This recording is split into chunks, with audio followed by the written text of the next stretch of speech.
Hello, good afternoon. Welcome to Project Review Committee for May 22nd, 2024. I'm going to go ahead and start today's meeting at 1:34 p.m. With that, I'm going to go ahead and do roll call here for city staff, starting with myself, Oscar Cepeda. I am the Associate Planner within the Community Development Department. We're joined by Jeff O'Neill, our City Planner. We're also joined by Rocio Mejia, our Assistant Planner. We're joined by Javier Sanchez, our Engineering and Project Management Director.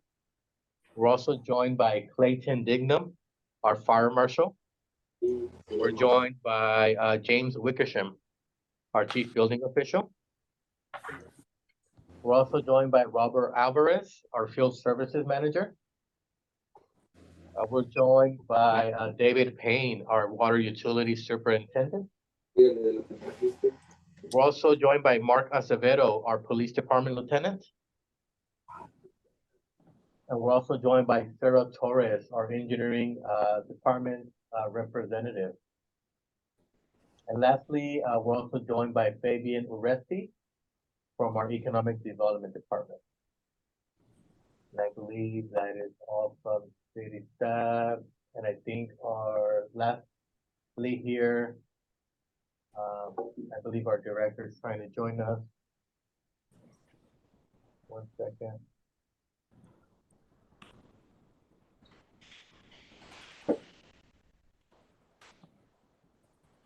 And Claudia Calderon, our acting community development director, also joins us.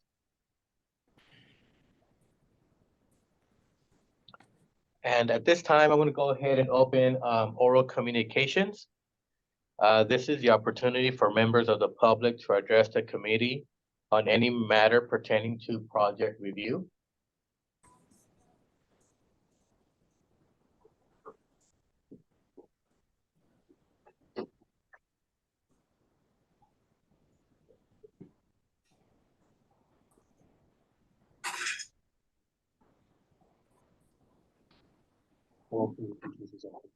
Over? It's open.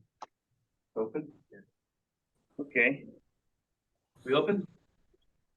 I'm just curious, Greg Shelton, in Porterville. Yes. I'm just curious on, for our planning service, or our engine, what do we have outsourced? Planning? Our contracted city planner?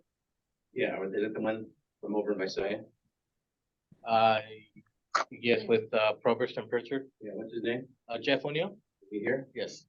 I was just curious, if he's billing us by the hour, it's a contract, and if so, I'd like to know the hourly rate, and I'd like to get some information on how much each, how many hours each one of these projects are getting billed.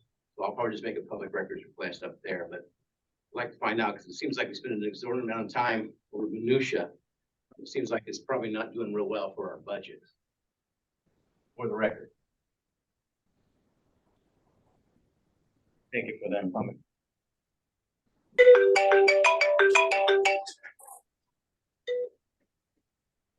Hey. And again, this is the opportunity for members of the public to address the committee on any matter pertaining to project review. Okay, all right, bye.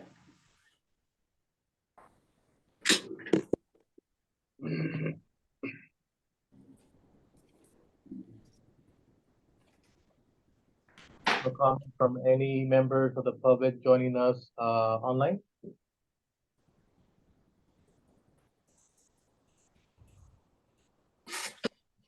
Okay, with that, I'm going to go ahead and close oral communications. So we're going to go ahead and start. We do have 7 items on today's agenda, starting with the first item,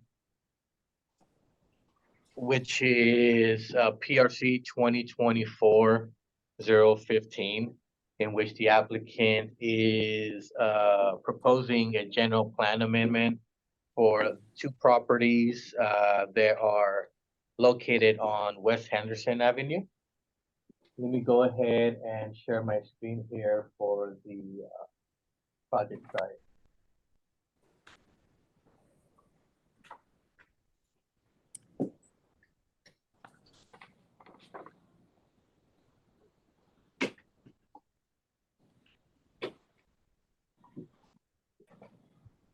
So the subject site is located at 1405 and 1425 West Henderson Avenue.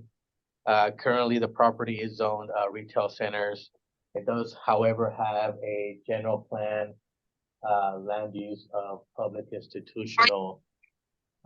Any future development would require an amendment to that if we're wanting to move forward with a commercial project. In which case, that is what the application is requesting, is a general plan amendment from public institutional to retail centers for possibly future development. There is a process for that. It will require a general plan amendment. It will require discretionary approval from our city council. There is a public hearing process and public noticing that will be required as part of the project. It will require an environmental assessment by our environmental coordinator. They'll determine what level of environmental this project would be required for.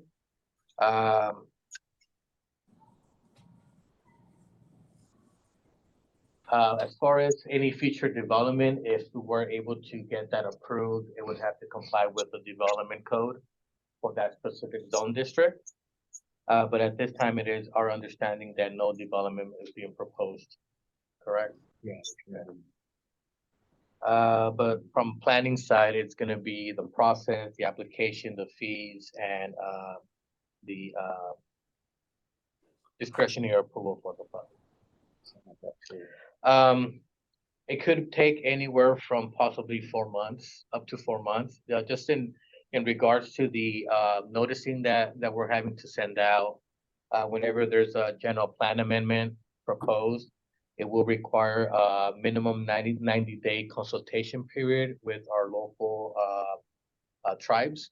So that's where some of the time frame takes up a majority of the time. Some I'm looking at possibly 4 months, maybe 5 months, to get that on the agenda and for public hearing. But that's pretty much our comments from planning. And I'll pass it along to other departments if there's any comments related to the application or proposed project, starting with our fire department. Fire department doesn't have any comments at this phase, but once you start construction, we'll go through the plan. Thank you, Clayton. Next with building. No comment. No comments from building. Next with the engineering with Javier. No comments from engineering. Thank you, Javier. Any comments from our field services department? No comments. Thank you. Any comments from the police department? No comments. No comments. Thank you, Mark. I think that's pretty much any comments at this time. But again, in the future, if a project moves forward in regards to development, it will require this process project review committee, so staff could evaluate the new commercial development, making sure we're on the path forward, meeting each department standards. And depending on the development, then it may require further entitlements. At that point, we'll evaluate the project. As far as today's meeting, we'll provide a letter with the comments and process so you can move forward. It should be out in about 2 weeks from today's date. We can always provide some of those requirements beforehand in an email. That way, if you want to get started on that. Yeah. Okay. Any questions for staff at this time? Any questions there at this time? If we had, when we bought the property originally, we thought there was no problem with the zoning then. And all of a sudden it got switched to Yeah, what took place during our general plan update back in 2005, there was a community process that initiated in 2005 for our general plan update. That is when that change occurred. It was a community process that included stakeholder interviews, community workshops. Uh, it included general plan update advisory committees, city council meetings. Uh, it was also posted, process was posted in the newsletter, city websites. So it was a process that was done 20 years ago, that change occurred. When it changed from retail centers to public institutions. So now we just have to be all switched back. Yeah, if that's the intention is to move forward with a commercial development, it would have to go through that process.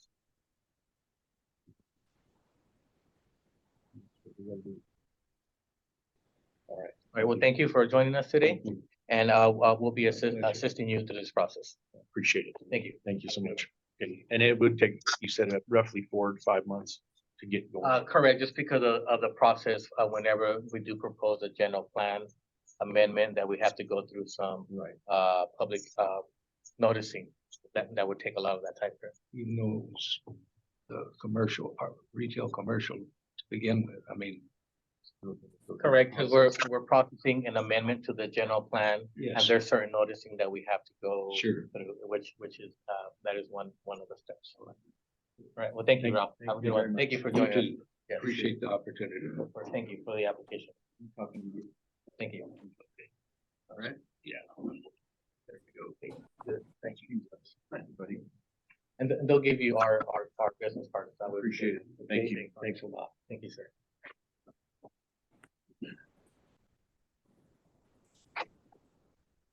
Thank you. Thank you. With that, we could move to item number 2,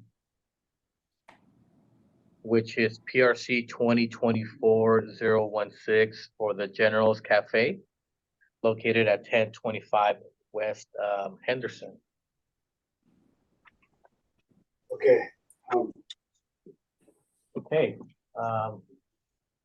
let me pull up the information here for, you tell me why, pen or wire, where I can find some. I don't even know where to grab some. Okay, I thought of something better, I'll grab another.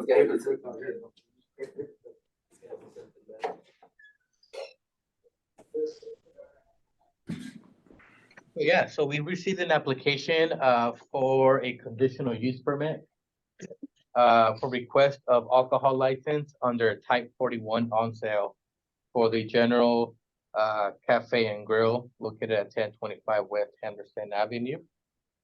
The property is within the Planned Development Zone District with a general plan land use designation of retail centers.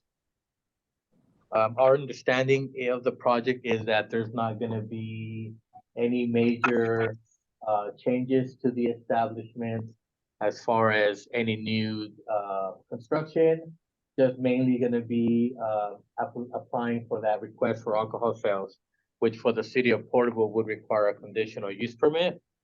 It will be a public hearing process and discretionary approval from our city council.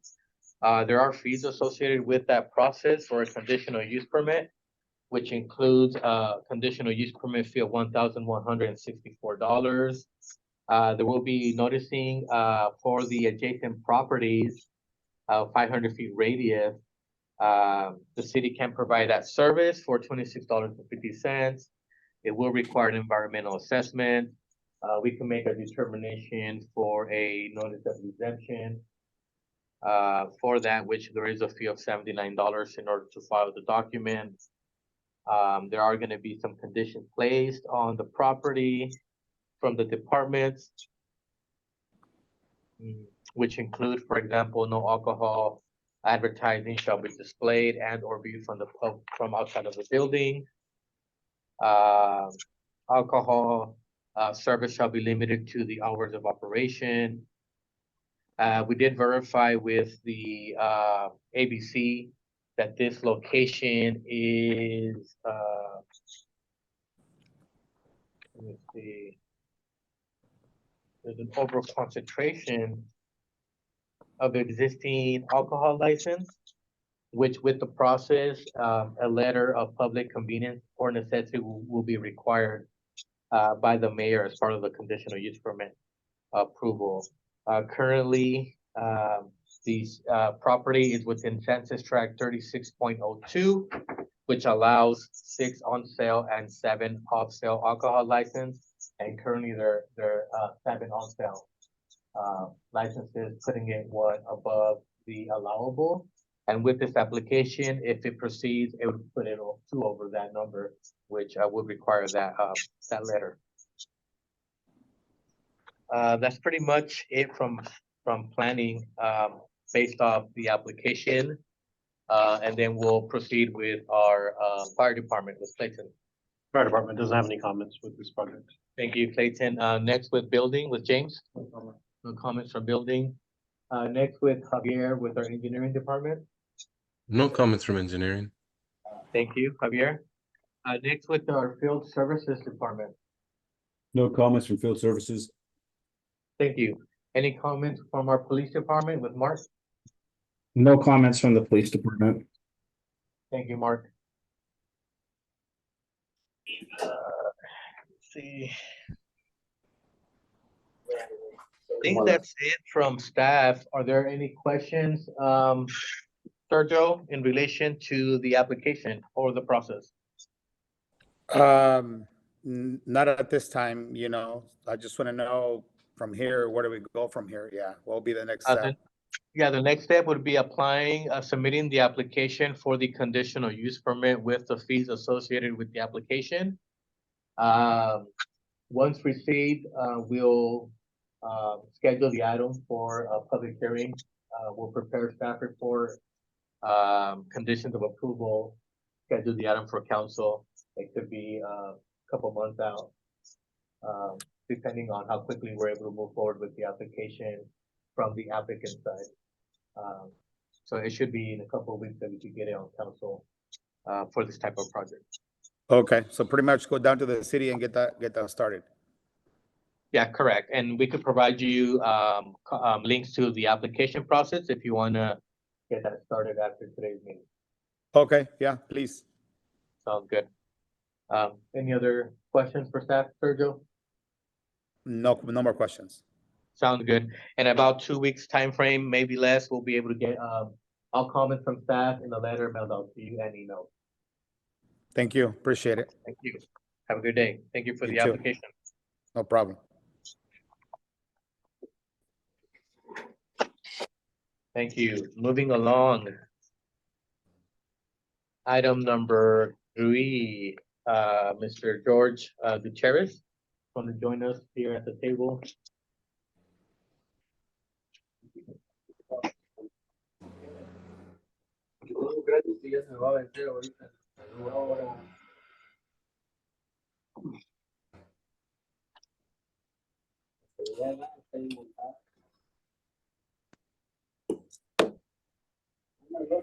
Item number 3, we have project review committee number 2024-018.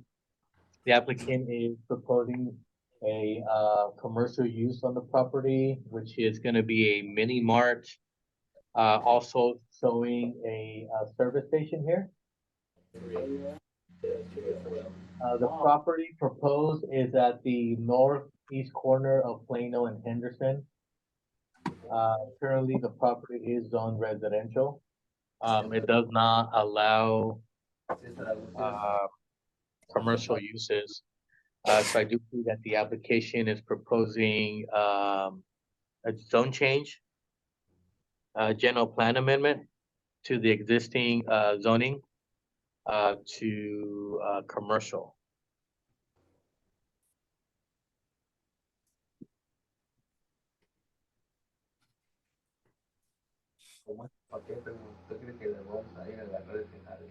Let me share my screen here for everybody.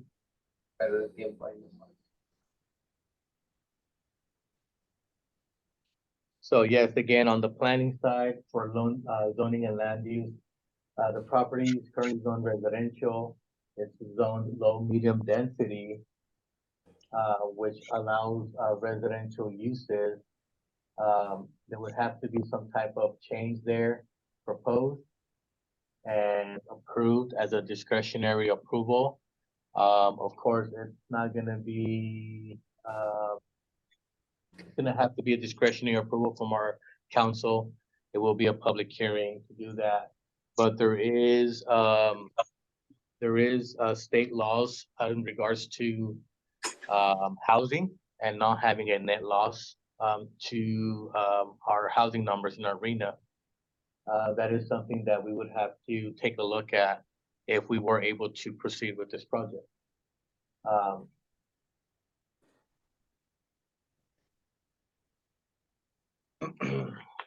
Now, there is fees associated with the process for a general plan amendment, a zone change. Why? Right, where did I put them at? Oh, that's not-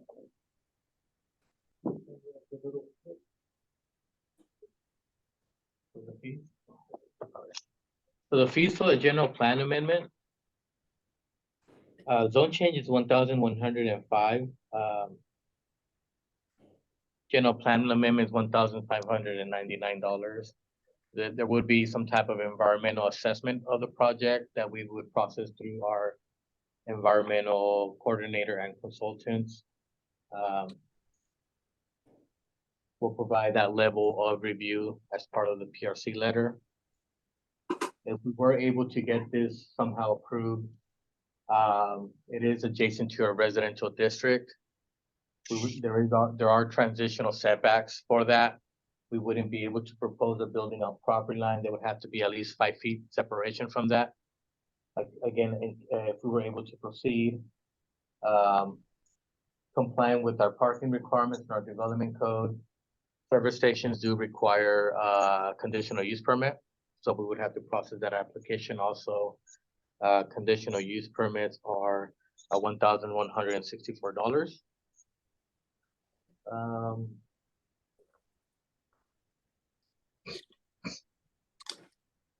I think that's gonna be pretty much our comments related to on the planning side for this item.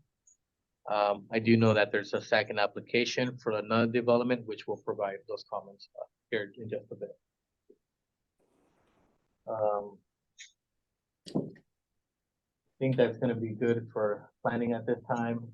We'll continue with the department, with our fire department, with Clayton. For the fire department, the project's gonna comply with all applicable codes. It has to meet the minimum fire flow set in the fire code. Fire hydrants shall be placed based on distance measured as the hose lays. No greater than 300 feet for commercial. So if you process that to change this to a commercial zone, it changes the distance requirements. Additionally, depending on the location of existing hydrants and required fire flow, additional hydrants may be required. All hydrant locations shall be approved by the fire department. On-site fire hydrants and mains shall be provided where required by the fire code official. Fire hydrants located across a public street shall not be utilized for calculations or considered as available to meet fire flow for this project. All hydrants must be in place and accepted by the fire department prior to any combustibles being brought onto site. A UL 300 compliant suppression system is required if you're going to be producing grease-laden vapors, deep frying, cooking. Fire extinguishers, Knox box, and address numbers. Essentially, there is a hydrant that's catty corner, but this project, based on what you're proposing, would require a hydrant there because I can't shut down a 4-way. It's going to need one that's dedicated to that side. So where we place that would be as we move forward. We'll look at it together once you confirm the final layout, and we'll look at where the water lines are and where to put it. Thank you, Clayton. Next with building. Yeah, at this time, no comments during PRC. Any comments would come from Henry. Thank you, James. Next with engineering with Javier. Thanks, Oscar. For engineering, let's see. The circulation element has this portion of Henderson being a minor arterial. What that means is that additional right-of-way would need to be dedicated along the Henderson frontage, which would approximately match what you see on the west side.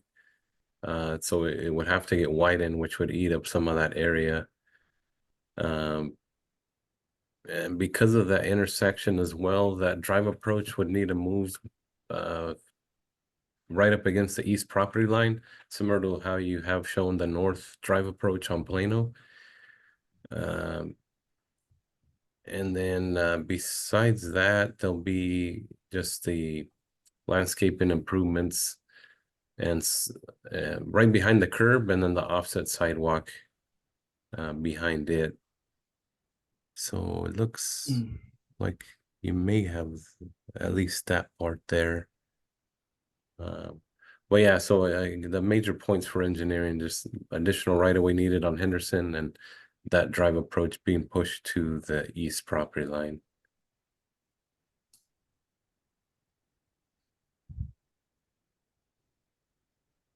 Yeah, so those are the major comments from engineering. Well, the approach you're talking about on Plano, if you push it to the east side, could there still be an approach on Plano or no? You're talking about the The Henderson. Plano one's Oh, good. okay. He wants the Henderson one to match Plano to Oh, be okay. against that eastern property line. It's too close to the intersection, it may cause, Yeah. possible. Right. Traffic. I thought he meant to eliminate that. No, Okay. shifting this one more towards the east. What the Which- landscape is on coming in. there. Yeah, which would possibly require, Moving the building. moving the building possibly up here, maybe L-shaped of some sort. Yeah, it was just kind of a rough draft just to start off with. Correct. And that is what this for here, this process is, review projects at the preliminary stage, assist if, we're able to proceed, the steps and the guidelines and regulations from this year. Cool. Next with, field services? It looks like you have the 3-bin enclosure there. You want a direct stab? We want to be able to stab it directly. Gonna need separate landscape and meter and backflow. Along with the water service, need a backflow preventer on that. That's all the comments I have. Thank you, Robert. Next with, David.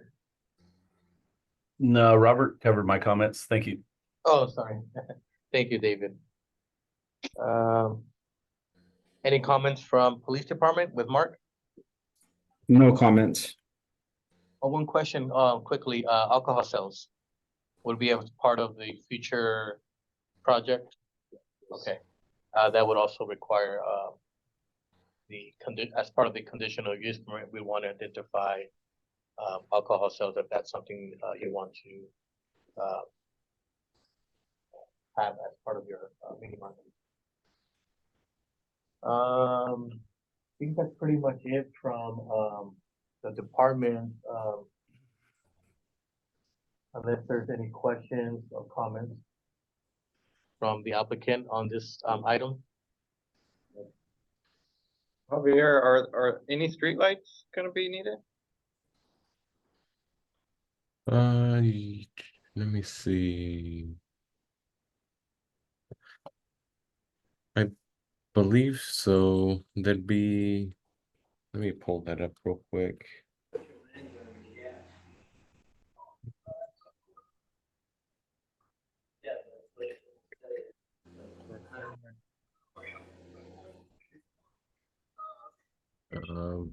That's true, right away. There, Colorful one. yeah, there would be, most likely it'd be at the very north and east property line, so at the very corners. there. And then the other one on the east property line. Okay, if I gotta meet you back at Jackson Road or something. On this side, catty corner, basically.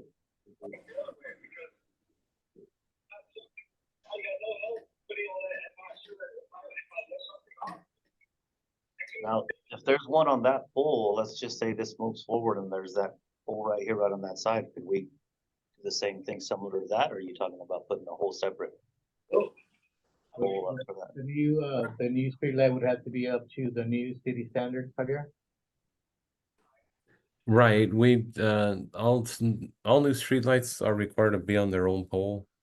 Yeah, the safer way, I don't know, it's a little longer, but, I don't know, I think I can make it back.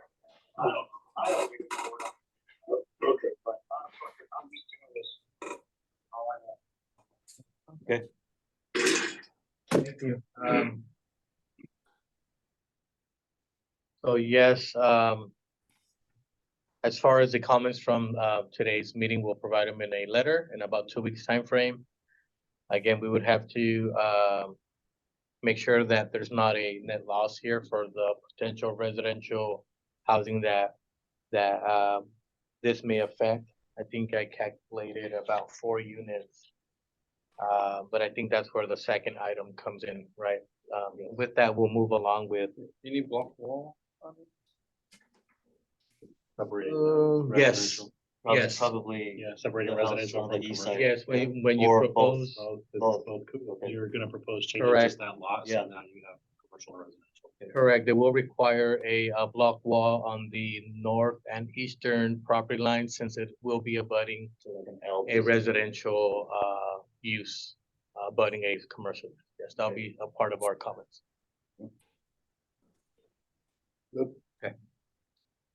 Moving along with item number 4, which is the applicant is proposing a preliminary map here just down the street from this project. Currently, it's not developed property. We did receive a preliminary map to subdivide the existing 2.81 acre property into 13 residential lots.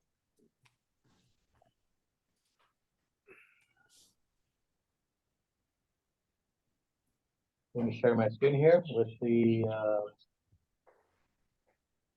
members.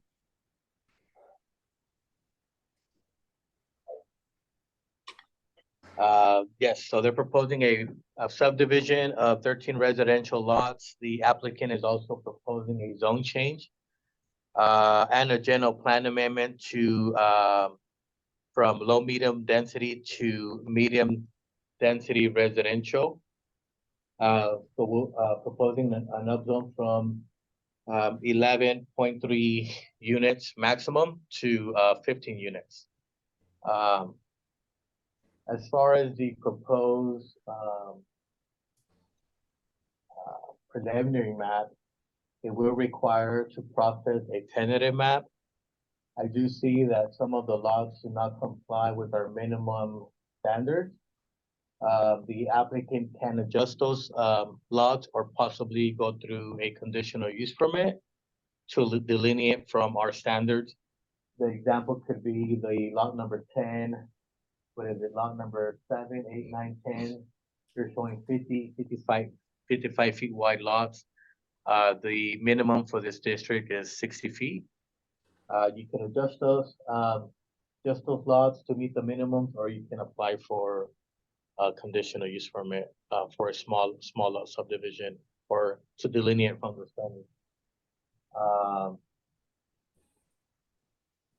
Also, lot number 1 exceeds the 2.5 times the width, so we may have to modify that there. Other comments from planning would be, again, processing the tentative map. There are fees associated with the tentative map. Tentative map is a public hearing. It will require public noticing. It will require an environmental assessment of the project. If approved, It will also require to final the map, there's also fees associated with that. There's fees associated with the zone change and general plan amendment, similar as the other project here. Uh,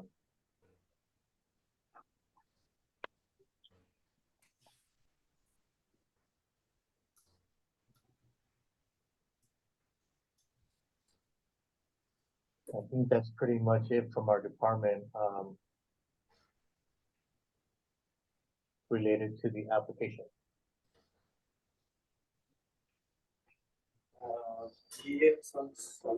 With that, we'll proceed with our, fire department.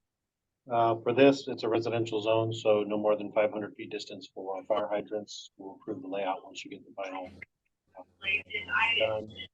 No structures more than 400 feet from any hydrant as well.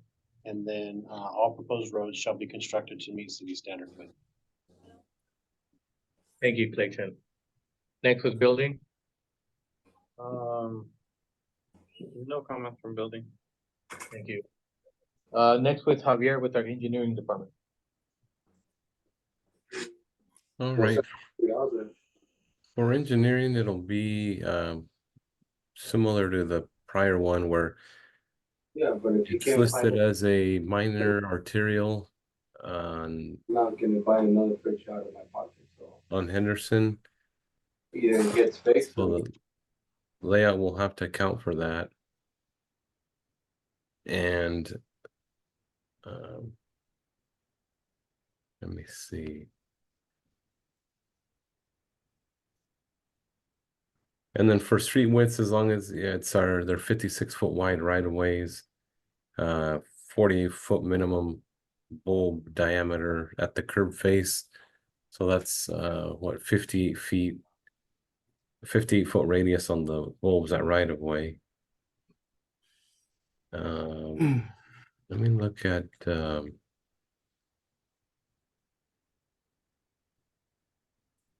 utilities here.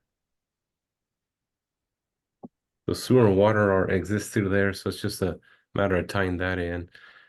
For storm, there are some DIs there as you see on the purple. So if you can get the drainage to those through the surface, then the system's there, or else you may need to provide on-site retainage through like a temporary lot, or extend that storm drain line east to serve this. And then the street lights will be required as well. Most likely looks like two to three in that area.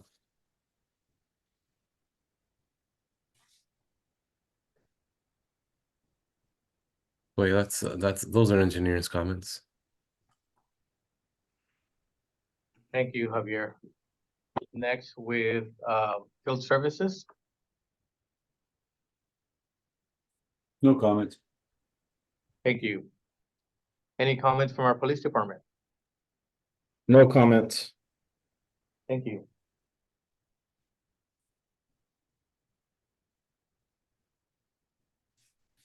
All right, are there any questions? No, you'll put Staff. it, you'll forget. Yeah, we'll provide the comments on the PRC letter in about 2 weeks time frame. As far as the upzoning, we may have to include other property. But I think we could possibly make it work with just that one. So we'll evaluate that here with the team to see what could possibly be something that we could approve, and we'll provide that with those details. Yeah, so unless there's any other questions for us. No, we're good. Thank you for the applications. Go ahead and go. Okay, thank you for the applications. We'll provide those details in the letter in about 2 weeks. And good luck on your project. Okay. Good luck. Thank you, gentlemen, ladies. Thank Why was it the Weaver Way? you. You know, Gary. I think it should be like outside court. Right. No, he had to throw that in. Oh, you gotta. Okay, You got it. Take care. Bye-bye, have a nice day. Thank you. Next item on the agenda, we have, PRC 2024-020, the avenues at Pioneer.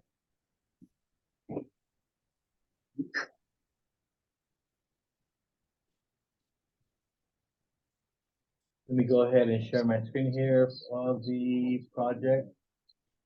Plans, the application is proposing a multifamily residential project consisting of a total of 42 units. Looks like there's gonna be 11 total structures on the site. 10 of those buildings being fourplexes and 1 duplex. The subject site is located at the southwest corner of State Route 65 and Pioneer Avenue. As far as comments from planning department, the zoning is high density residential. It does allow up to 30 units per net acre. As far as some requirements within the development, I do see that there is a proposal to put a block wall on the eastern property line, which would be a requirement of the development as due to its adjacent to the state route.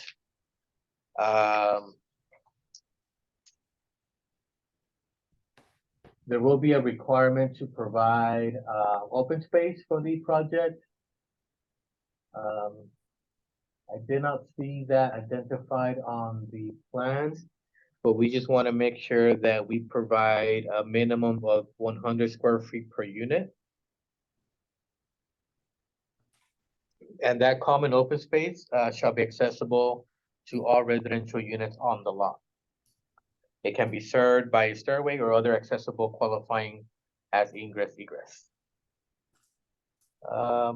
Other items preliminary that I did not see was any guest parking. Currently, our code requires 1 stall for every 5 units for guest parking.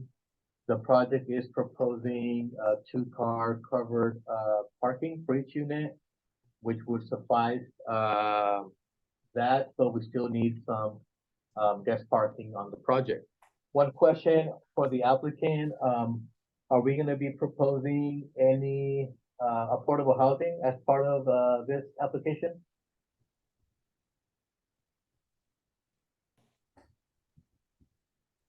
No, not at this time. We weren't.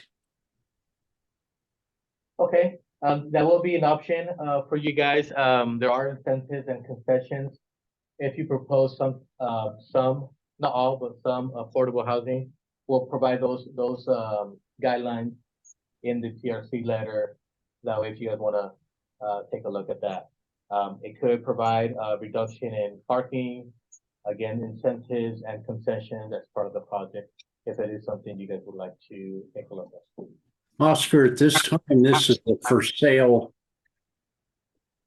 project with 42 individual attached single-family homes. Obviously, from your comments, we'll be whittling down the 42, but we said 38, but in reference to your affordable comment, I'm not sure how affordable fits with for sale product.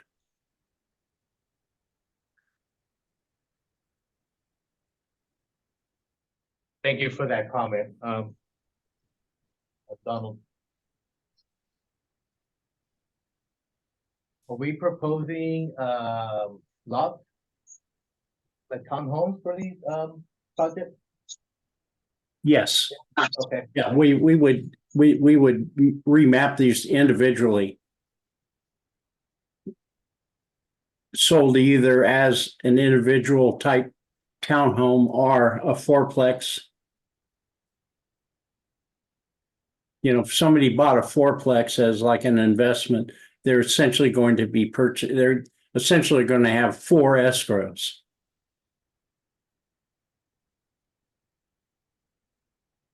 Okay, thank you for that, information. Richard, if you wanted, I'm not sure if you want to add a comment. I think you're muted. It doesn't show muted, but.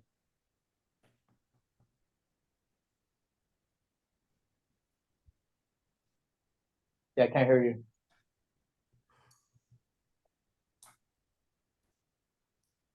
If it's not working, you can, maybe, message it through the.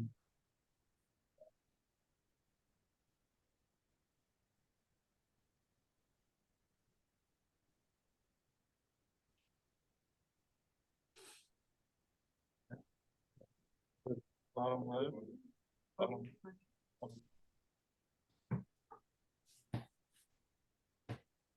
Bottom left is chat.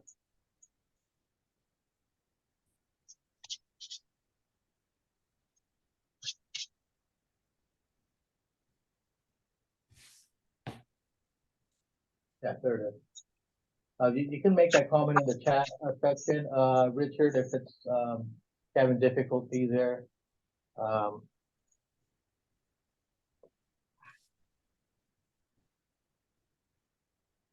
Okay. You're proposing individual lots per, fourplex, okay. With that, we will have to, propose a tentative map, looks like for condominiums. So we'll provide, those, comments in the letter. Yeah, Oscar, it may be worth having a separate conversation with the proponent to kind of figure out what the best way to go about that process will be. Okay. Sounds good.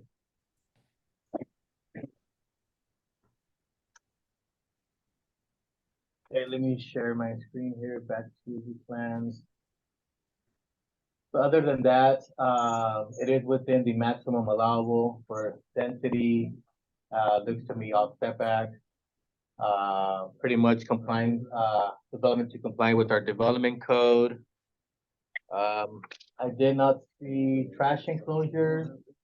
Field services will bring that up. Or, what the service for refuse could be for this project. If they'll require trash enclosures, there are requirements, to comply on the development code side. But with that, we'll move along with the next department, with fire department. So, the building official and I are trying to just wrap our head around this. So are you proposing that a single lot is gonna have a fourplex? Or are you proposing each individual unit has a property line separating it down the separating the building basically into 4? The latter, Okay, so each unit is its own lot. yes, And Okay, we're talking about 0 lot line development, essentially. so 0 Yes. lot line development, and you're gonna have rated construction between them all and everything else, right?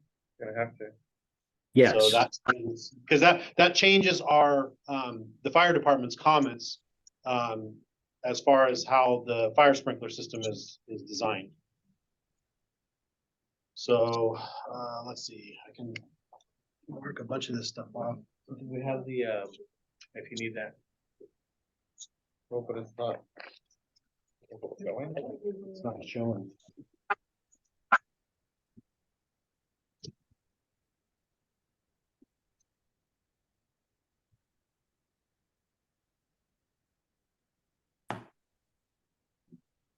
I guess that's what these are.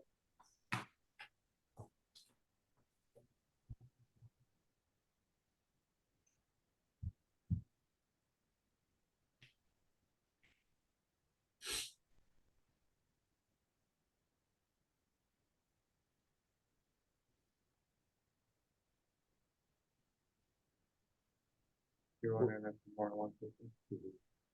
What's the distance between those patios? Well, No. no, from property line to property line, say east to west. Because these aren't patios, then these are garages. These are the entrances to the garages. Right. This is a driveway. Looks like they're gonna go in. Correct. Backyard. Backyard.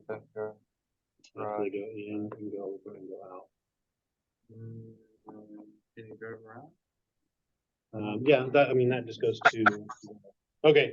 So for us, it looks like, it's not gonna trigger the 13R fire sprinkler system. It looks like you're gonna go with 13D fire sprinkler systems in each unit. Which will, just changes, there's no FDC requirement. So, essentially, fire comments are gonna be the project shall comply with the latest applicable codes. The address numbers posted on the building shall be visible from the street, contrasting with their background. Fire sprinklers will go through there.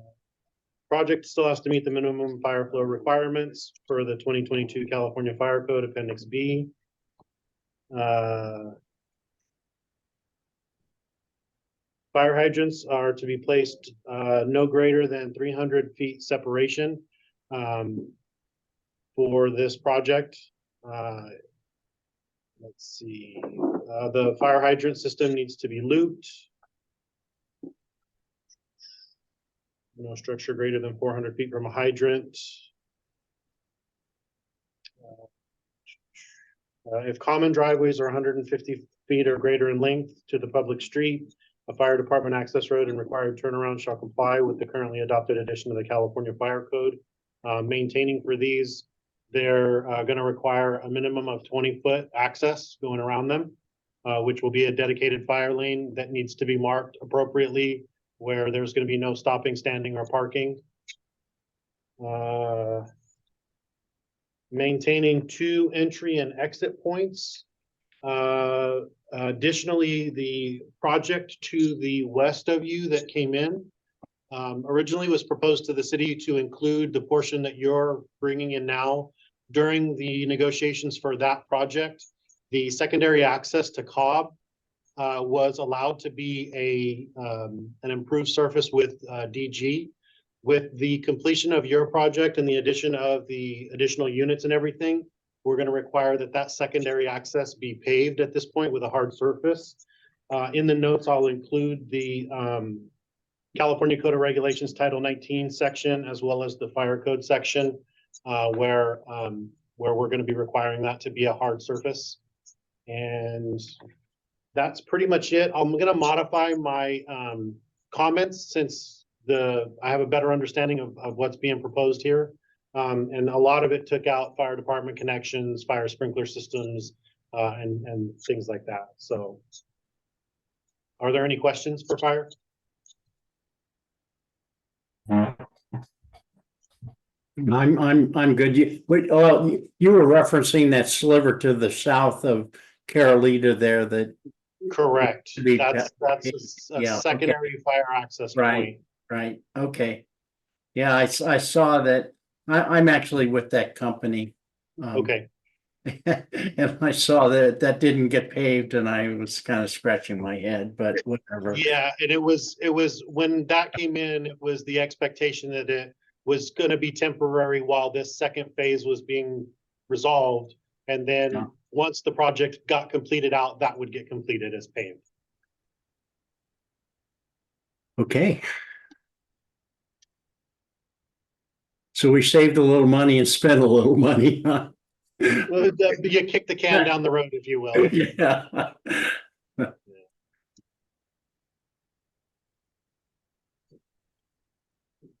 I'm sorry. Jeff O'Neill, what are you, who are you with? What department? I'm the contract city planner. And you wanted to have a separate meeting with us, was that correct? Well, since some information about the project came out during this meeting that was kind of different than what was in the original PRC application, it sounds like, I thought it might be useful for us to put our heads together and come up with what the actual scheme for development would be. So that when you submit the application, all of that material will be in order. Okay, and when you said to have that meeting, you were referencing us or just you internally? Yeah, no, with you. Okay, and how would we set that up and when would be appropriate? Oscar will get in touch with you. Okay. And it can be remote or in person or however we need it to happen. Okay, great. Great. Yeah, no, looking forward to it. Thank you. Sure. Thank you. Sorry, building with James. For building department, just information, during plan review, we will send this off to, Interwest, our third party, consultant for the building, department review. Okay. I had some questions for you, but off of the side, I can get your contact info from the Carolita people and and ask those questions then. Sure. Great, thank you. Or you can call, the front counter and they can transfer Okay, the call. sure. Thank you. Thank you, James. Next with, engineering with Javier. All right, for engineering, let's see, I didn't see a width on this access road. With them all being individuals, so in essence, this is a subdivision. Yes, Yeah. that's single family subdivision, so to speak. Okay. Yeah, so there are the typical requirements that the access road be city standard width, so it'd be like a 56-foot wide right of way, which ends up being 36 feet curb face to curb face. And then of course sidewalks down each side. Could you 36 feet, you said? Yes, between curbs. Okay. And then sidewalk and some park strip of landscaping or something? The parkway strip first, you have landscaping, yes, and then an offset sidewalk.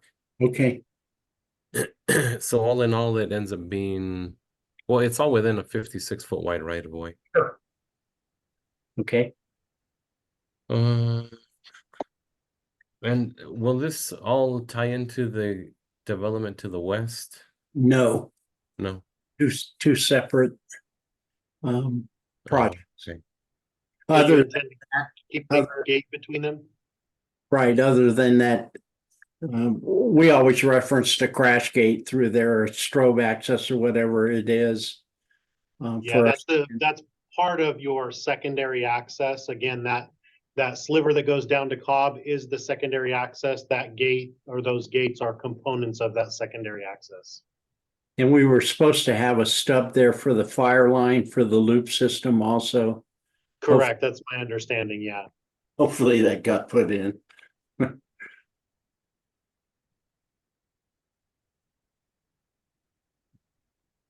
Yeah, and then so with that, man, how long is that distance? 633. Our maximum cul-de-sac length is 600. If I remember our standard, right?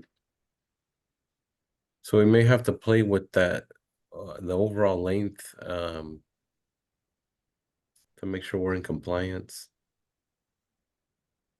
Am I audible now? I've called in. This is Richard. Hey, Richard. Yeah, I went, Javier, I went back and forth on this in the code, and because of the connection to the existing fire lane, I was picturing this more as a fire lane. What triggers the need for it to be widened to a full-on street? Just the subdivision, the need, or what's getting triggered is a subdivision map. So we'll have that main road being an access, and then the drive approaches coming off that main one. Those will be the fire. We have driveways coming off of each to each garage in some cases. Is that an issue? If it's a right of way?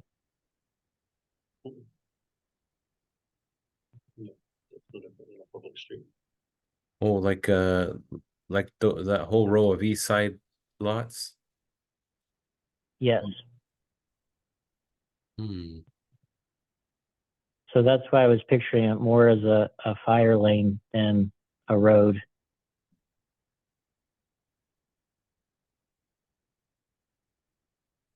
We've also submitted this to Caltrans, and we have it being reviewed. I don't know if it's an official road, if that will impact us with their review. Mhm. How wide are each of the individual lots? They vary in width. I don't know if you can zoom in to whoever's controlling. I don't know if Oscar's controlling. If you can zoom in, I believe I have some dimensions on there. You know what page it may be? Doesn't look like I have dimensions on. I have the square footage on there. Let me,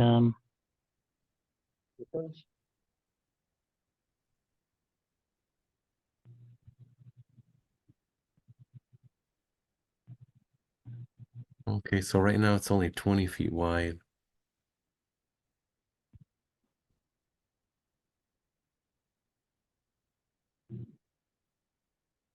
It, hmm. well, that's the fire lane access. The actual street is 26 feet.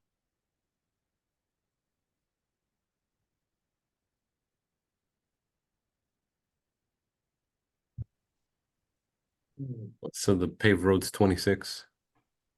Correct. Yeah, with sidewalks on each side. Hmm. Actually, I put a landscape buffer of 5 feet and then the sidewalk. Oscar, is this needing a CUP of any? It would. Well, and this will trigger just like the other project that we were reviewing. If that's gonna remain a fire lane, then it's gonna have to be the responsibility of the homeowners association to assist in enforcing with some type of contract with a tow company to remove any vehicles that are parked unlawfully. The city doesn't have the resources to police that all the time, to discourage that behavior. And we certainly don't want that behavior to become the norm, where people just get used to parking in the fire lanes because nobody's out there. So usually what will happen is just like with your grocery stores or your common interest developments, they will enter into an agreement with a tow company to just do random patrol throughs there. And if there's any vehicles parked in the fire lane, they just hook them and take them.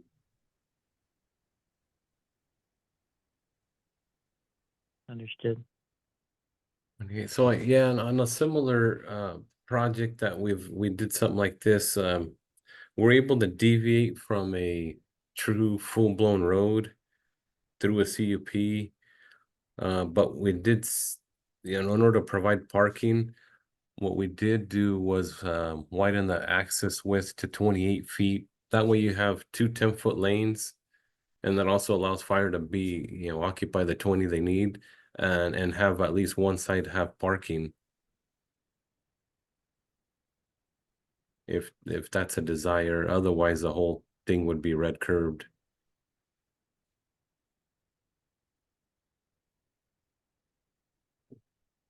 Yeah, I was reviewing 2 different codes, and the one where it was attached residences did not require, for the parking calcs, did not require visitor parking. So that I thought that perhaps if it's considered attached residences, that the two parking stalls in the garages accounts for the parking. Okay. Yeah, I look at human behavior, right? This far end, this far south end, if they decide to have a birthday party, And are people really gonna park out on Pioneer and walk all the way in? And the answer to that is human behavior says no, they're gonna park in the fire lane and try to get away with it. I hear you. Well, where it says fire lane on the drawing that we're looking at, we have a turnaround there for, like, you know, trash trucks.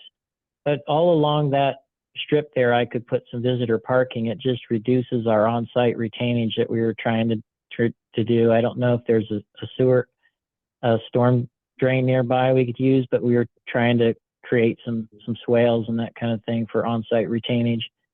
But we could lose that and gain parking. The other Once thing we is, get we Go might ahead. want to move that turnaround a little bit to the east, just because if you're gonna leave that fence there for that hammerhead style or that alternative to a hammerhead style turnaround, it requires them to turn in and then back out and turn and then to change direction. So like the trash truck coming through there, they'll probably want that shifted a little bit east, so they have a tail end against that fence to back up into and go out. Okay, If that you, makes sense. if you want an example, actually, if you go to Appendix D of the California Fire Code, the 2022 edition, it will give you an alternative to the 120-foot hammerhead that basically shows you that, and you can lay it on there and then work around it. Okay. Are you saying that I would need a hammerhead for a fire truck, or the No, gate because there is sufficient? the gate there is sufficient for fire, but you're talking about trash trucks, which are the same size. Right. And so again, we don't want to create something that's not functional. If we're gonna spend the money to create it, let's make it so that it's functional. I hear you. We're on the same page. Okay.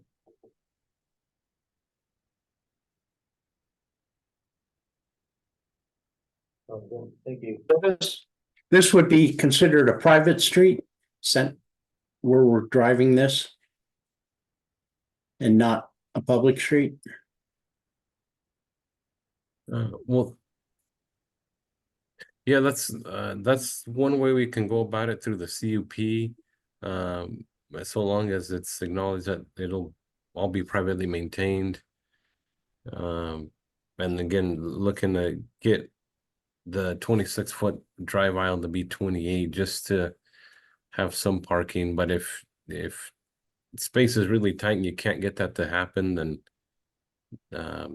everything would be red curbed, and it just becomes a policing issue. I think the 2 extra feet is doable. We just, again, on the east side, we lose our on-site retainage. I was trying to, we don't have a civil engineer looking at it yet, but once the civil engineer gets involved, he can help me figure that out, you know.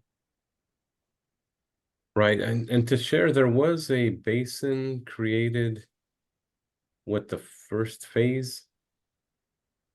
I'd have to That's look. true, but I thought we were at capacity with that first development. Yeah, the sliver, that sliver is all basin. That right there. Yeah. Yeah. Could be. And then there's swales that are peppered all around where the apartment dwellings are, and they mostly drain onto Pioneer. Mm-hmm. Yeah, so it'd be something to look at once you get your civil on board. We can go through that drainage analysis. So with these being individual houses attached, are we still on the open space requirement, 100 square foot per unit?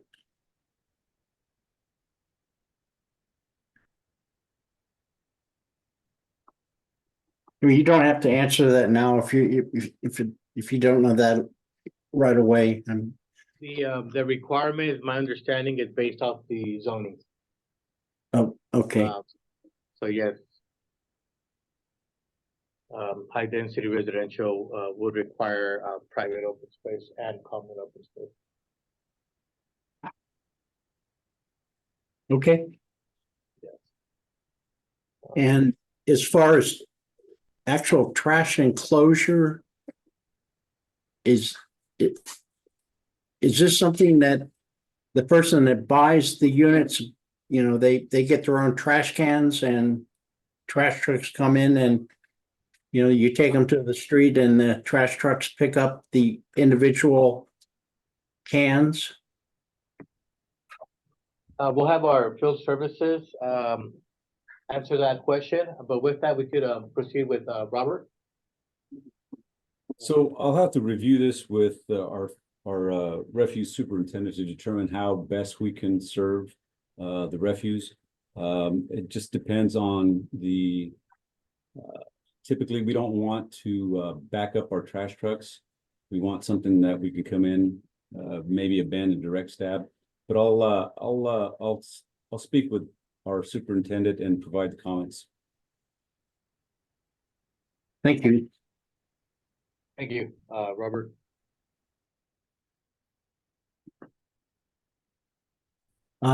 Oscar, on impact fees, other development fees on that, can you help us out on that?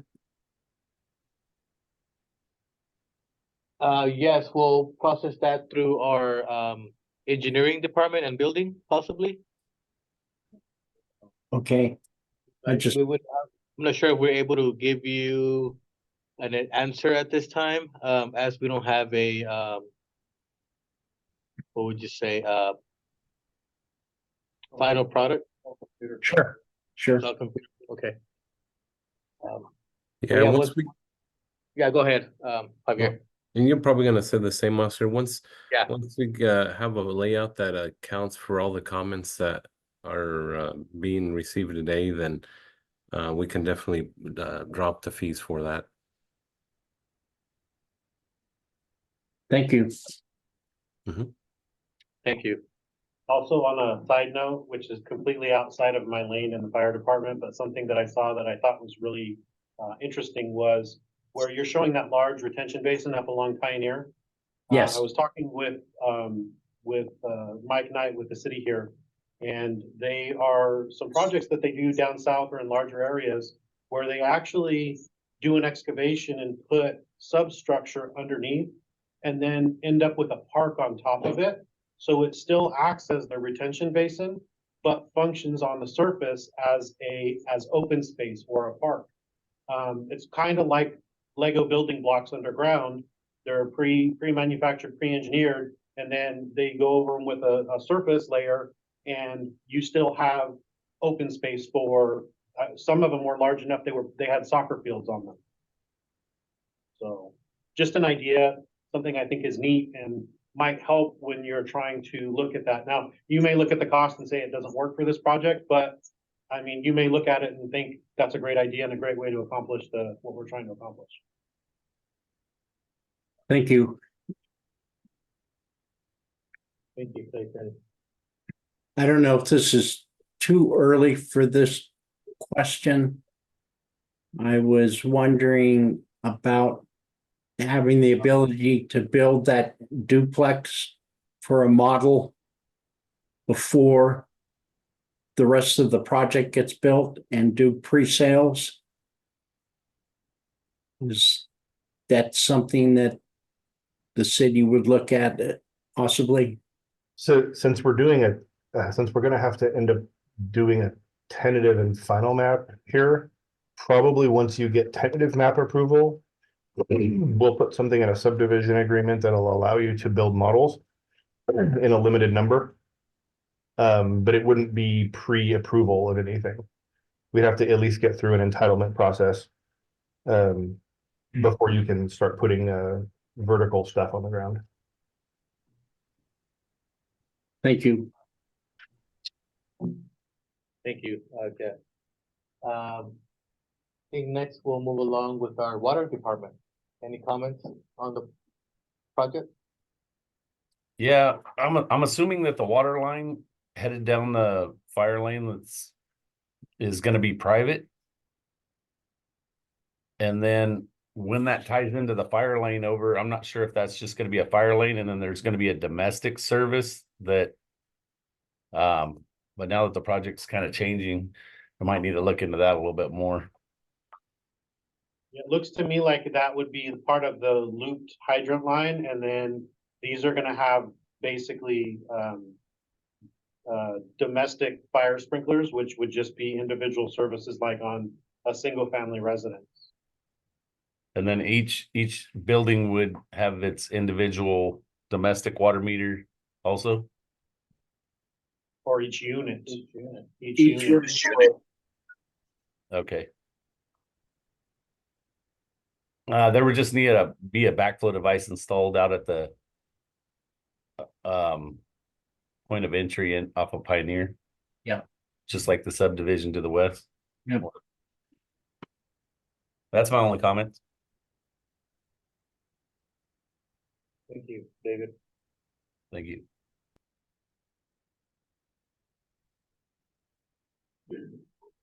Any comments from our police department on this project?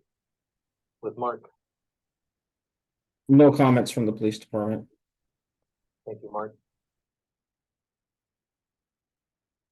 I think that's gonna be all from staff. As stated previously, we'll schedule here another meeting after today, here with planning and the applicant, just to kind of outline the details of the project. That way we could verify that and proceed moving forward and provide those that new information to our department.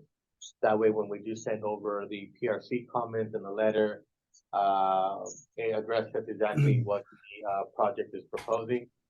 We'll send you an invitation here in the next week. That way we could look at your schedule, see when we could meet outside of PRC for that discussion.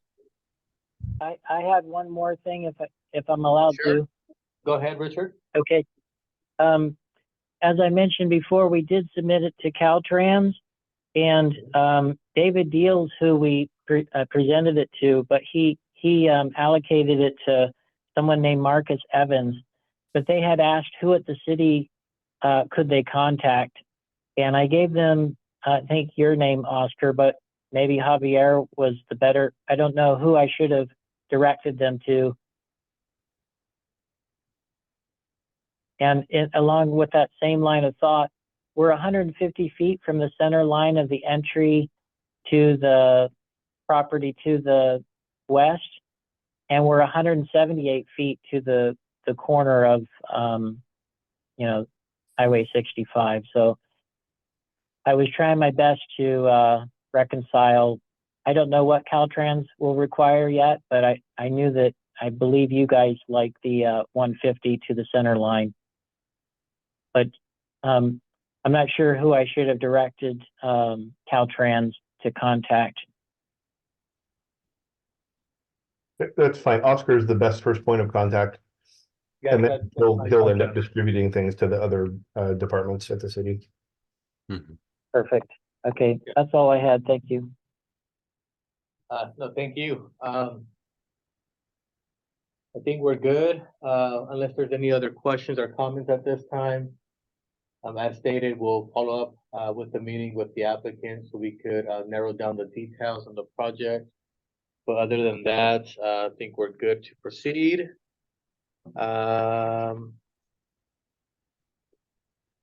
And I would like to thank the applicant for the application and look forward to getting this project moving forward and hopefully finalized. Thanks, Thank Oscar. you, everybody. Great to work with you again. Thank you. Yes, thank you, Donald. Thank you. Yes, I'm gonna drop off. Thanks, everybody. thank you. With that, we'll move along with our next item, which is item number 6. It's basically a application for a tentative map. Is the applicant available or their agent, A&W Engineering? This is Crystal Sanchez with AW Engineering. Hello, Crystal. Thank you for joining us today.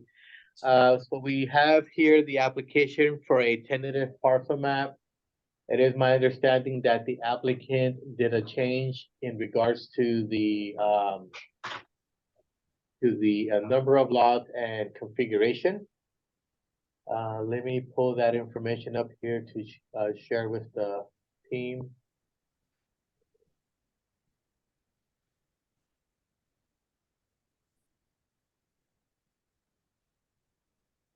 We met with the applicant a couple months ago.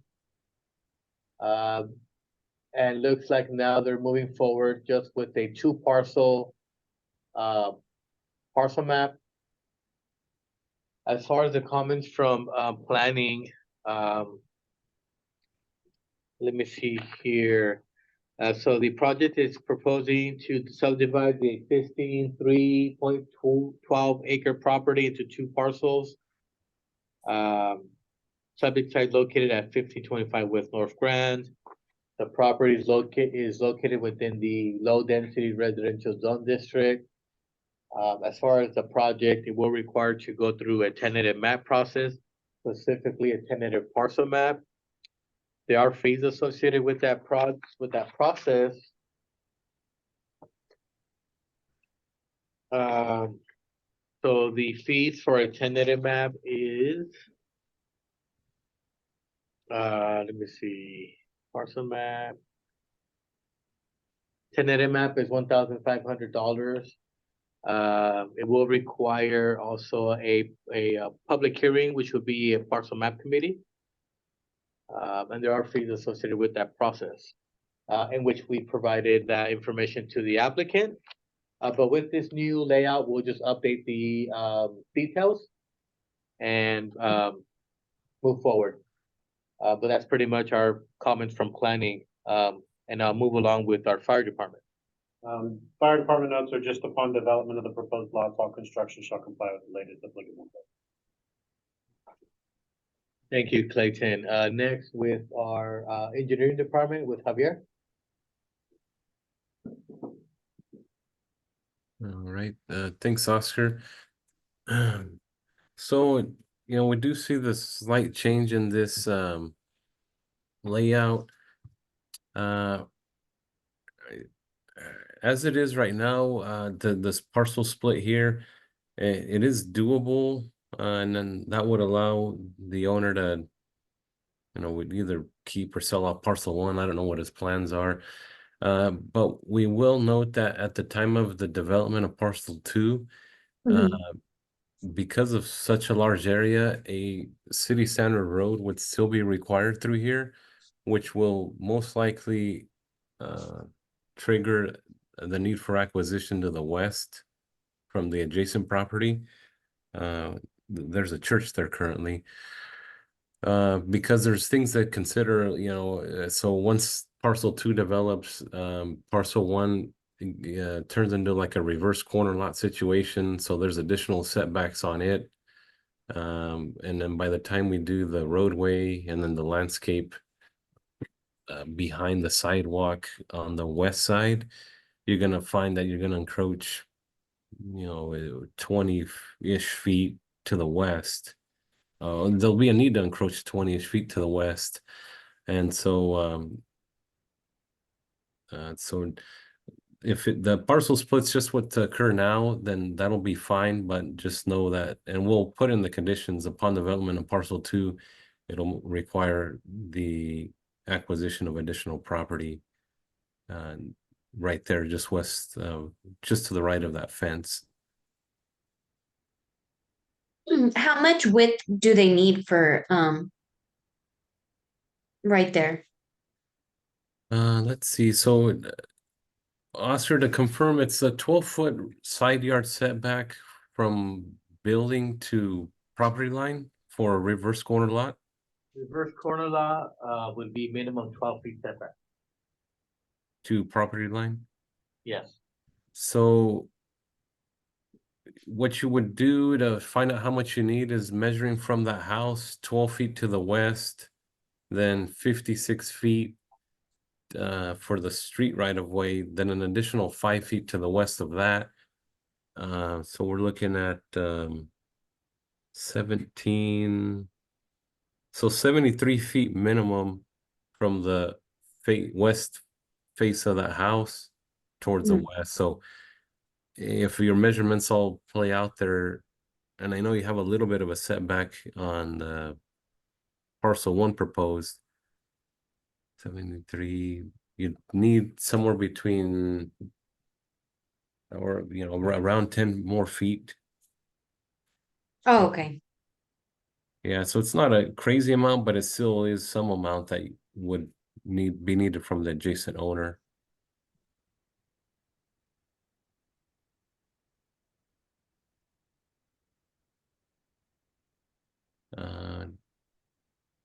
Yeah, and then at the time of development, I know parcel 1's got utilities, but at the time of development, parcel 2 will have to tap in and put in, city mains, water, sewer, any storm drain if necessary, unless they punch into the back where the basin's at directly.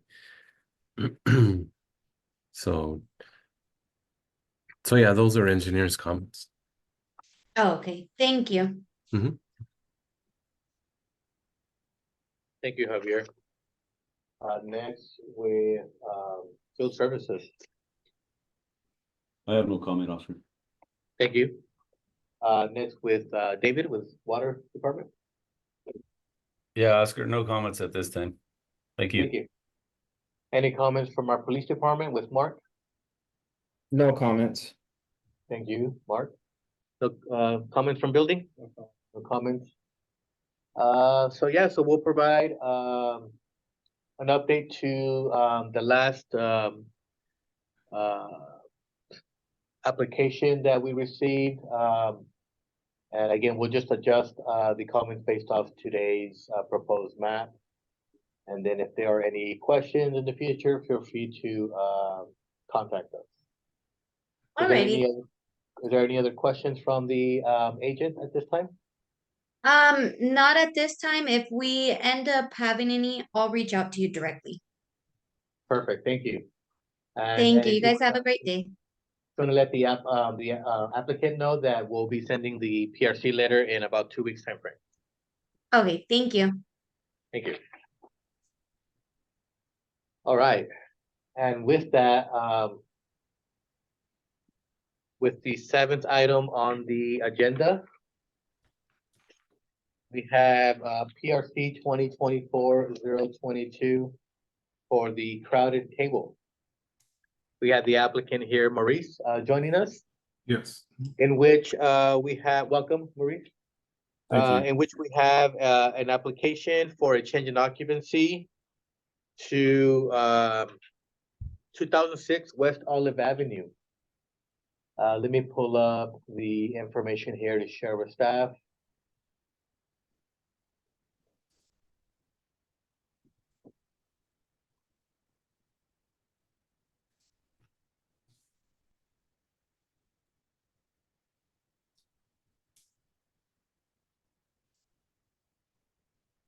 All right.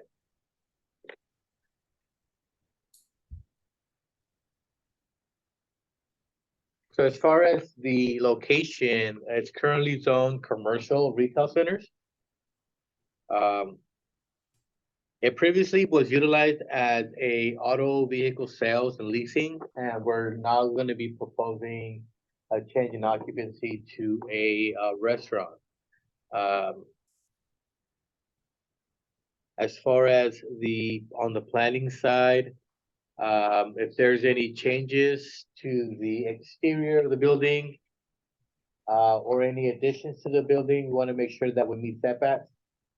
I'm not seeing that proposed yet, but we are noticing that the storage area of the previous car lot is now being utilized for potential parking area. The development code does require that any new parking, or even when you do a change in occupancy, that you provide the minimum parking for the establishment, and that any of that parking complies with our standards, which would include landscaping at the end of each row. Also, landscaping buffer from the adjacent use on the west side. Okay. So we will need planters here within the parking area. Okay. I know one question that came up was in regards to the existing access or drive approach, if that is something that we could continue to utilize.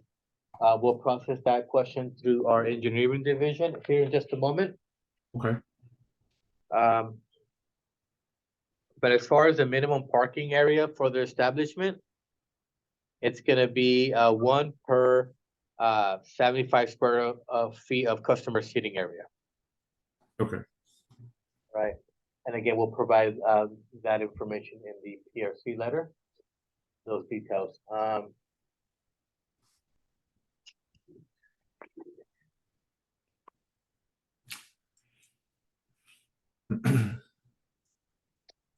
Any permanent signs as part of the new use would have to comply with our development standards, specifically with retail centers. You are allowed up to 3 square feet of signage per 1 linear feet of building frontage. Any window signs proposed, making sure that they don't exceed 50% of the total area. If you're proposing to have any banners for your grand opening, make sure you receive your temporary sign permit. If you're gonna have any future grand opening event, for example, in the parking lot area in the future, make sure that we also apply for a temporary use permit. Okay. Depending on any evaluation of the development, either upgrades to the existing building or any application, it may require some public improvements, possibly some street dedication, and installation of certain parkway improvements. But for that, we'll coordinate with our engineering division for those details. But as far as that one question, Maurice, no, any alcohol sales at this time for the use? Not at this time, no. Okay. All right, sounds good. But that's pretty much our major comments from planning. But in regards to the driver approach, I think we could proceed with our engineering division to outline those details in regards to the right of way. All right, thank you. Let me get With Javier, yes, Javier, thank you. let me get this pulled up here. You know, based on the layout that's proposed, with the parking in the back, they would this space is pretty tight. There would be a need to put in an access to the west, out coming to, in essence, create an exit out of that drive or that parking lot.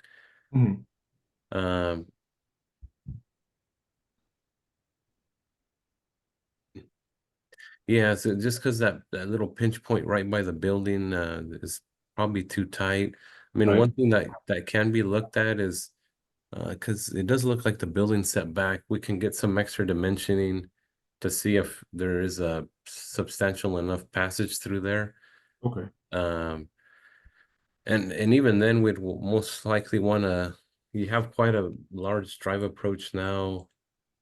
We'd likely need to pinch that down. And that where that comes from is just trying to limit in and outs right by an intersection because it Right. creates some conflicts. Of course. So if you do have enough room there at the corner, we can work with that. But if it ends up getting too tight, and namely what we're looking at is two cars next to each other being able to go in and out. Right. And if that works, then we can probably pinch this drive approach down to like half to 2/3 of this length. Okay. Just to get away from the intersection some more. Yeah, I see that.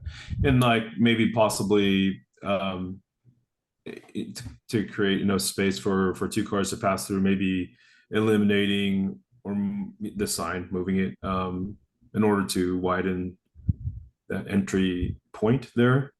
Yeah, that's definitely an option, and that's probably cheaper than removing and replacing those big drive approaches. So we can work with you on that. Yeah, if you need room and that's something you're open to, then eliminating the first stall possibly, just to have room to have access into the parking. Right. Right. So we can work through that, and and then probably just minimize that east half or east third of that drive approach. Okay. Um, How would that be handled then? it would be with through your building permit. Okay. It's because I'd imagine you're going to be remodeling, plan to remodel the building. No, it's not structurally, but yeah, doing some remodeling and putting in, of course, a commercial kitchen. Okay. Mhm. Yeah, and like right here we have that drive approach on Matthew. Yes. Based on your layout, I don't know if is that still going to serve the development? If not, it'd be something that would go away. Mhm. And then the major comment is, obviously we're all aware of Della there. It's like a half road. One thing that we'd want to remedy here is providing, if the permit evaluation allows, it would require the dedication of right of way and the improvement of the other half of Della Avenue here to provide a true street width. If the building permit evaluation doesn't allow for that, it becomes too expensive, then at a minimum we'd require that dedication and then fence relocation and the removal of that tree, just to clear the way for when either you have more improvements on site, or at a time the city decides to put something in, then the area is available to do so. Okay. And so how does that work when the land dedication, what is that? Just not familiar. Is that something So he purchases that piece of land and uses it for the road? well, it's with a development project, it's a standard that we ask just for that dedication, so there is no compensation for that. Okay. And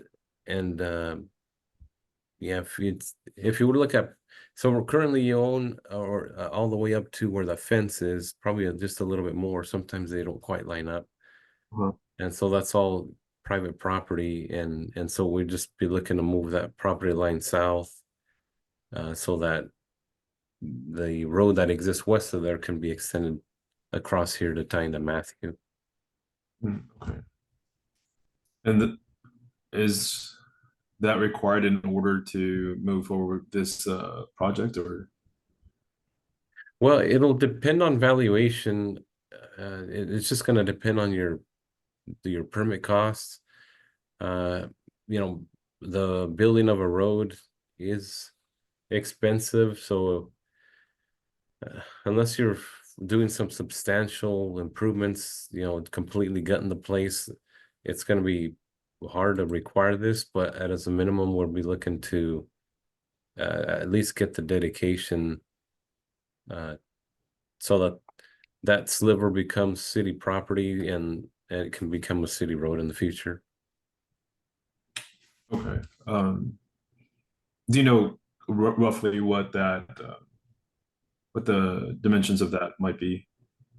It's just where that sidewalk is, I assume, on Della, on the south side of Della. Is that would be the line, or is that? It'd be close. Let me pull this up here.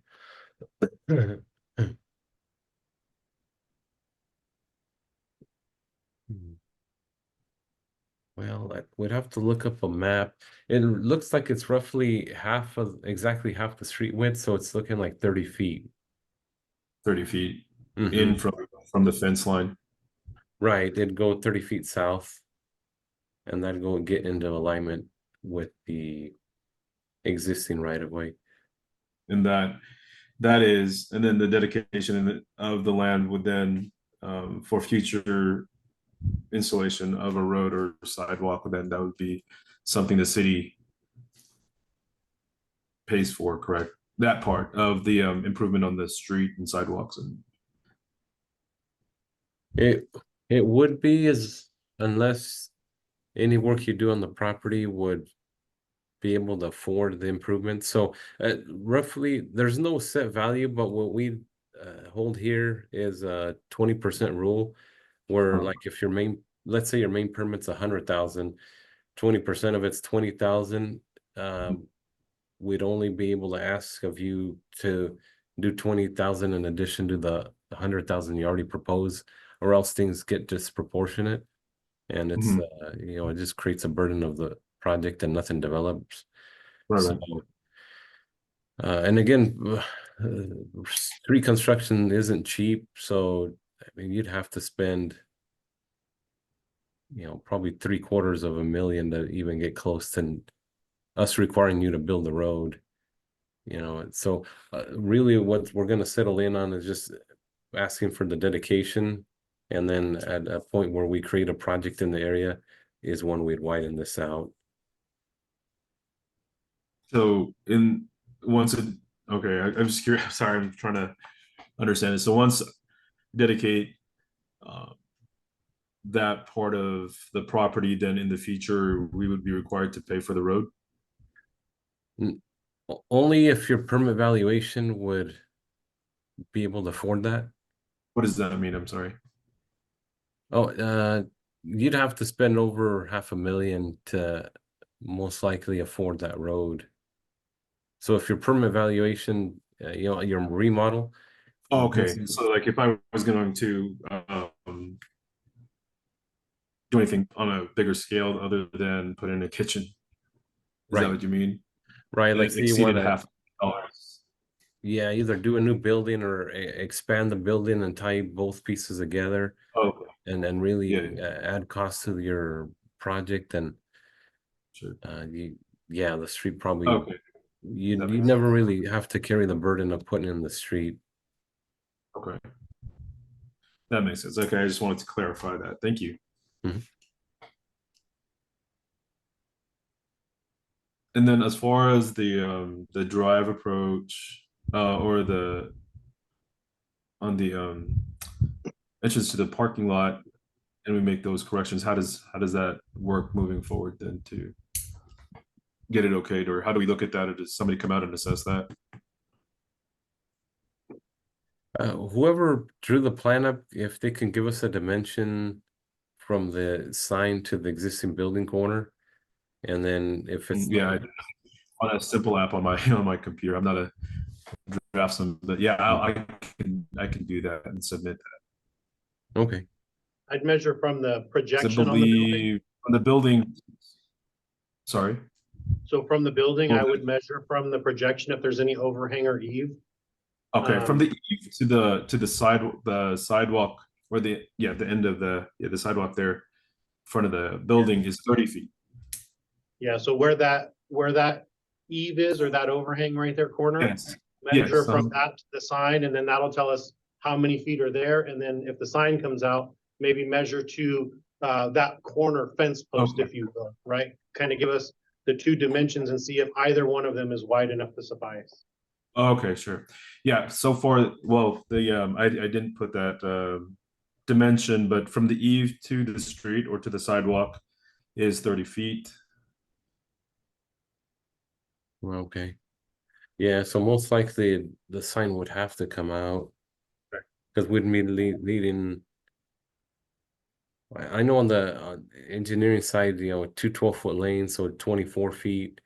Fire, I don't know if you'd need any more than that. Right. So yeah, it's likely the sign has to come out so that it minimizes how much concrete work you have to do. Right. At the drive approach. Okay.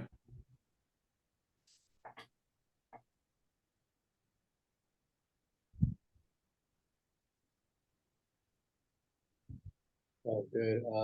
Yeah. Any other comments from engineering?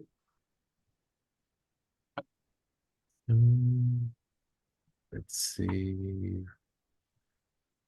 Not any additional, no. Thank you, Javier. With that, we'll pass it along with our fire department with Clayton. Okay, a couple of questions based on the plan you submitted. The area back off of the back, that patio, which shown as patio, are you intending to make that covered patio? I'm actually intending to take one off. So you're gonna, So open, like an it'll be open exposed. to the sky? Yes, Okay. Umbrella table. Second sorry. question then about that second area or that back area back there. Is that gonna be completely fenced? Or is it gonna be open to the parking lot? So people will be able to park in the parking lot and say, for example, walk over the patio and come into the backside of the building? Yes, So there won't be any It'll be- gates or fencing? No, it'll be open to the patio, correct. Okay, perfect. So, and then, one last quick question before I get into some comments. The, proposal you shows a suite to the west end of the building. And that's not gonna be associated with the restaurant. Is that gonna be like a party room? Or will that be for a different office that you intend to have, for example, a mixed occupancy? No, it'll be future, just like seating area. Hopefully, if we get, if it does well, then we hope to expand into that area. Okay, and so, and then the overall total square footage of the building was like did you say 3,000 square feet or? Something like that? 17, it's a 30 by 17. Oh, Yeah, it's 1,700, okay. roughly a. Okay, so, based on Including the the, kitchen, I'm sorry. yes, so the fire department comments, with regard to the commercial kitchen, you'll need a UL 300 compliant, suppression system. You'll need, fire extinguishers, placed throughout in accordance with the fire code. You'll need a Knox box for access to the building. The address needs to be posted. Unfortunately, the big ticket item really for this is you are kind of on a peninsula there. You're surrounded on 3 streets. You have 3 street frontages. And for a commercial zone, the maximum distance between fire hydrants is 300 feet. So the way that I've looked at this, it looks like you will at least have to put in 2 fire hydrants, potentially one on the west corner of the property, the southwest corner, and then another one up on towards the kind of where the North Star is up there on the Matthew side. Would need another one to be about, they'd be about 300 feet measured across the property's frontage. Okay, what are those typically run? The last person that I talked to about a year and a half ago said that it was about $15,000 per. Okay. And that depends on where the water lines are and everything else. So that proposal would, be based on that. We would have to measure them out, and confirm the location once it's determined where the water lines are. And for that, that's pretty much it for fire department. And I'll put my notes, and you'll get them submitted on the list. All right, thank you. I appreciate it. Okay. Thank you, Clayton. Next with our building department with James. Scroll down the floor plan. So, is the floor plan there, is that's proposed, right? Yes. So how much, what does it look like now?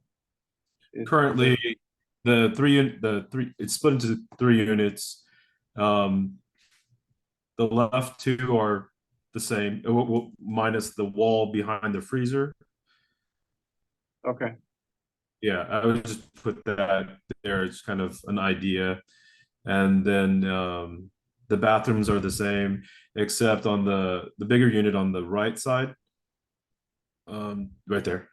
Yeah, that one is right now, originally it is similar to the other 2. We just expanded it into the hallway, and there is a room, a 10 by 10 or 11 by 10, where the 2 windows and the door is. We thought we needed to expand the restroom to, accommodate wheelchair accessibility. So thought by removing the hallway, which is currently not wide enough, and just pulling the bathroom into where the hallway is and eliminating that little office, 11 by 10 office in that corner there. And that, other than that, the building is as it is. Okay. So when you submit plans, you'll want to submit for us a before and after. So Oh. Go ahead. Oh, no, yeah. I'm sorry. I didn't Yeah, so know that. before and after, and then you'll want to submit in the dining room area the exact layout of your seating. Oh, If okay. it's fixed seating, tables and chairs, booths, because that'll determine an occupant load for us. Okay. And then based on the occupant load, the door swing to the north might have to swing outwards instead of in. Up there, yes. They actually, yeah, they currently do right now. Okay. Based off of the parking, you will need at least one ADA stall with the access aisle. And then you will need, from that stall, you'll need a path of travel to the building that complies with code. And then also you will need a path of travel from the sidewalk to the front door. Again, meeting all the code requirements. So that'll be during the design process. But just to give you a heads up. Yeah, thank you. And yeah, everything will definitely have to be submitted through the health department. Also for review. And yeah, other than that, just probably additional comments that I just can't think of off the top of my head during plan review that you would get. Okay. Thank you, Jamie.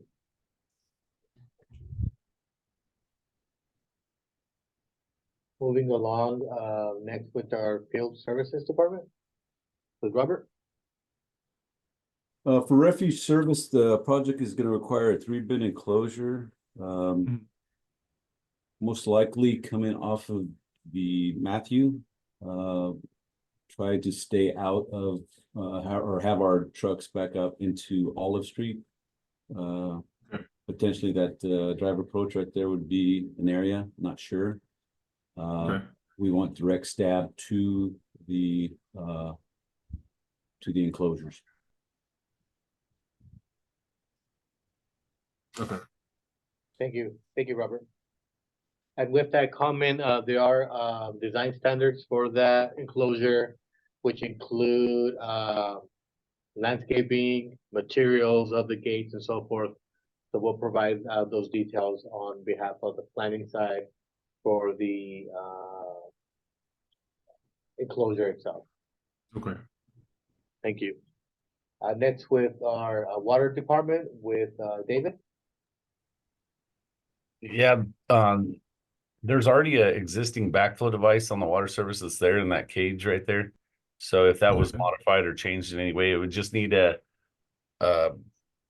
designated meter and backflow for domestic, and then a meter and backflow for any landscape. And then being as it's a restaurant, you would I'm sure James would make sure it has a grease trap. And those are all my only comments. Thank you, David. Thank you.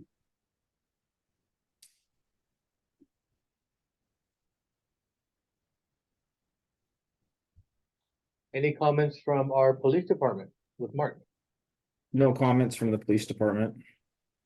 Thank you, Mark.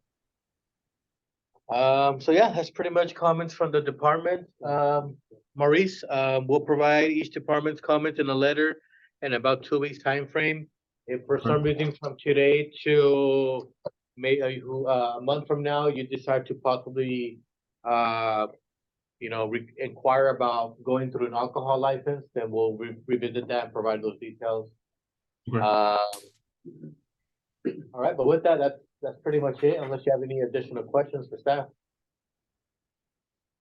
No, that's it. Everything was, yeah, great information. No, I know how to move forward now. Sounds good. Thank you for the application. Look Okay. forward to assisting you with this process and hopefully getting it approved. Yes, thank you so much, Oscar. Yes, thank you, Maurice. And with that, that's the last item on today's agenda. I would like to thank everybody for joining us today, and we're gonna go ahead and end today's project review committee at 3:29 p.m. Thank you.